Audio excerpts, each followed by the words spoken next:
Bonjour à tous, je vous propose aujourd'hui une petite guidance intemporelle avec un oracle que j'ai découvert il y a peu de temps sur un salon du bien-être dans ma région, en Loire-Atlantique, à côté de Pornic.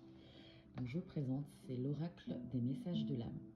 Il est juste magnifique, les cartes sont superbes, l'illustration est vraiment très inspirante.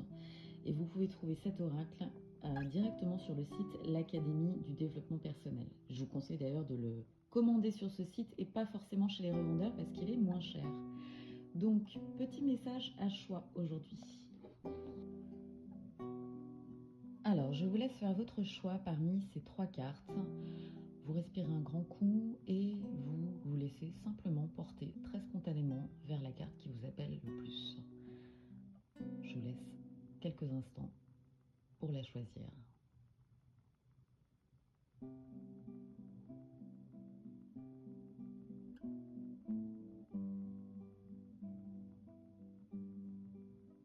Alors maintenant, on va pouvoir découvrir quel est votre message du jour, celui que vous devez recevoir, qui est vraiment le message de votre âme. En fait, ce que votre âme, votre moi supérieur essaie de vous dire, essaie en tout cas de pénétrer au fond de vous sur des choses qui ne sont peut-être pas forcément conscientisées, mais qui vont faire sens, soit aujourd'hui, soit dans quelques jours, soit dans quelques temps, et vous allez en comprendre le sens. Si vous avez choisi la première carte, on nous parle ici d'agir pour soi. On parle d'action, de soi, de liberté, de renaissance. L'espoir, c'est être dans l'attente de agis, prends le chemin de l'action pour toi, même si cela doit te faire agir différemment de tout ce que tu as appris et entendu. Le chemin de la liberté s'ouvre enfin. Actionne un pas vers toi. Ressens-tu la joie? Tu le fais pour toi. Réjouis-toi de cet acte posé pour toi. Donc là, on est clairement dans ce message, dans une invitation à l'action. Et l'idée, en effet, c'est de se centrer sur soi. Donc de vraiment faire barrage à tout obstacle extérieur, pas nécessairement non plus un obstacle, mais toute intrusion peut-être, pour vraiment vous concentrer sur votre moi profond.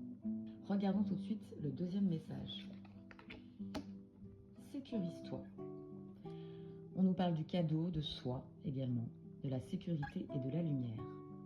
Il y a des moments dans la vie où tu préfères la fuite plutôt que prendre la responsabilité de t'apporter ce qui te convient, même si tu dois passer par un inconfort, dépasser une peur. La richesse de ta relation à toi-même est bien là. Aie confiance, sécurise-toi. Donc là ici on nous parle vraiment en effet d'affronter vraiment nos peurs, de pouvoir les dépasser et les surpasser, pour justement se sécuriser soi-même, ne pas attendre que ce soit les autres qui nous sécurisent, mais pouvoir le faire nous-mêmes en conscience. Donc c'est vraiment une carte qui invite à la prise de conscience, à la prise de responsabilité et au fait de sortir de sa zone de confort. Donc il y a une prise de risque, mais qui finalement va apporter une grande richesse dans votre relation avec vous-même. On regarde la troisième carte. La liberté. Dénouer, le lien, le bonheur, la purification. On nous parle ici que des liens sont à couper. N'aie crainte, tu penses être seul, alors, mais il n'en est rien. Bien au contraire, tu fais de la place pour le renouveau et tout ce qui doit arriver pour toi de bon. Là aussi, c'est une invitation à se transcender sur cette carte de la liberté, à couper justement avec des liens peut-être toxiques, des liens qui créent une entrave justement à votre liberté, au fait de pouvoir vous exprimer vos émotions, de pouvoir lâcher prise.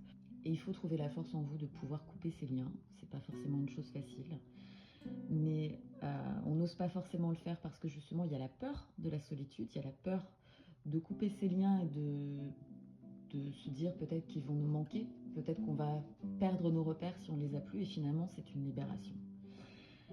C'est là qu'on nous parle en effet de faire la place à un renouveau. Donc il y a cette notion en effet de déconstruire pour reconstruire et laisser place justement à son propre bonheur, à ce qui nous fait plaisir à soi. J'espère que l'un de ces messages vous a parlé. Bien sûr, prenez uniquement ce qui résonne en vous.